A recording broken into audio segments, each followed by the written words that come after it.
Kenapa F-22 Raptor, salah satu jet tempur paling canggih yang pernah dibuat oleh Amerika Serikat, justru tidak pernah dijual, bahkan kepada sekutu terdekatnya sendiri? Di balik dominasi udara yang hampir tak tertandingi, tersembunyi keputusan strategis yang jauh lebih dalam dari sekadar teknologi, sebuah kombinasi rahasia militer, keunggulan taktis, dan kontrol kekuatan global yang tidak pernah benar-benar diungkap ke publik.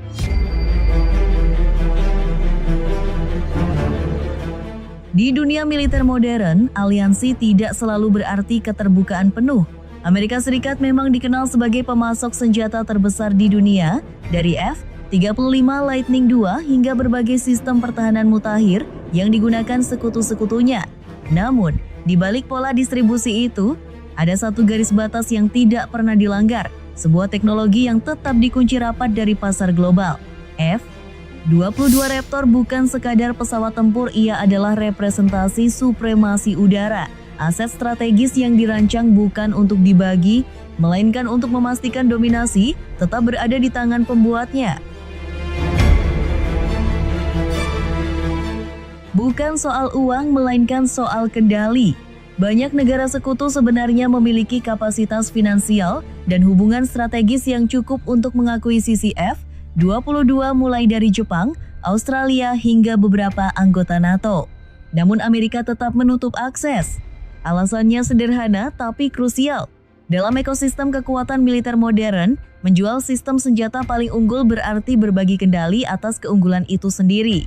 F-22 bukan sekadar platform tempur udara, ia adalah instrumen dominasi, sebuah kartu truf yang menjaga superioritas Amerika tetap eksklusif. Dan dalam logika kekuatan global, kartu truf tidak pernah benar-benar dibagikan.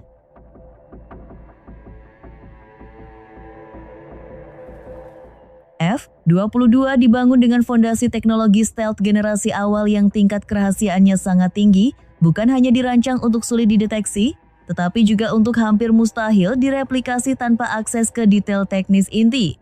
Dalam konteks ini, persoalannya bukan terletak pada tingkat kepercayaan terhadap sekutu, melainkan pada potensi kebocoran yang tidak selalu dapat dikendalikan. Sejarah menunjukkan bahwa teknologi militer, seberapapun dijaga, tetap memiliki kemungkinan berpindah tangan secara tidak langsung melalui operasi intelijen, kerjasama industri, atau celah keamanan yang tak terduga. Dan dalam dunia strategi, satu hal yang paling dihindari adalah kehilangan keunggulan asimetris. Karena sekali rahasia tersebut terbuka, dominasi yang dibangun selama puluhan tahun dapat runtuh hanya dalam hitungan waktu.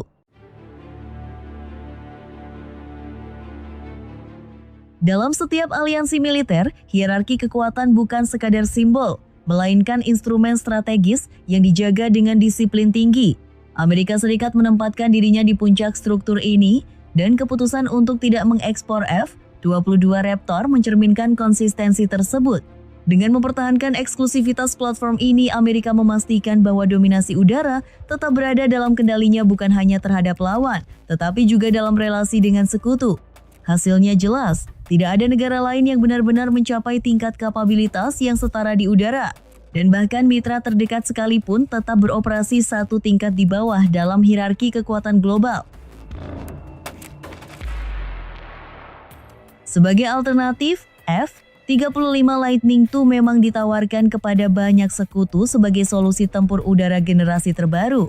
Jet ini canggih, fleksibel, dan dirancang untuk menjalankan berbagai misi dalam satu platform.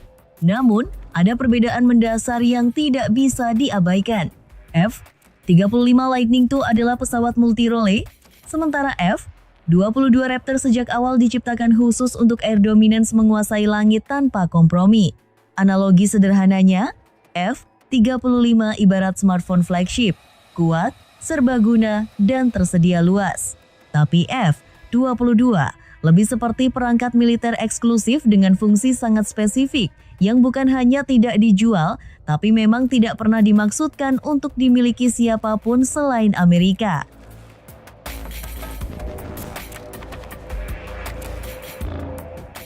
Yang paling menarik, larangan ekspor F-22 bukan sekadar pertimbangan militer, melainkan keputusan politik yang dilegalkan secara hukum oleh pemerintah Amerika Serikat.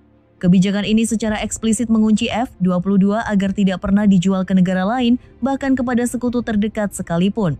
Artinya, ini bukan persoalan kemampuan produksi atau kesiapan distribusi, tetapi sebuah garis tegas dalam strategi nasional. Teknologi ini memang sejak awal dirancang untuk tidak dibagikan. Pada akhirnya, F-22 Raptor bukan sekadar puncak teknologi tempur udara, melainkan instrumen kendali strategis yang dijaga dengan disiplin tingkat tinggi. Keputusan Amerika Serikat untuk tidak mengekspor platform ini bukan semata soal kerahasiaan teknologi, tetapi tentang menjaga keunggulan yang tidak bisa ditiru dalam waktu dekat. Disinilah pesan utamanya menjadi jelas.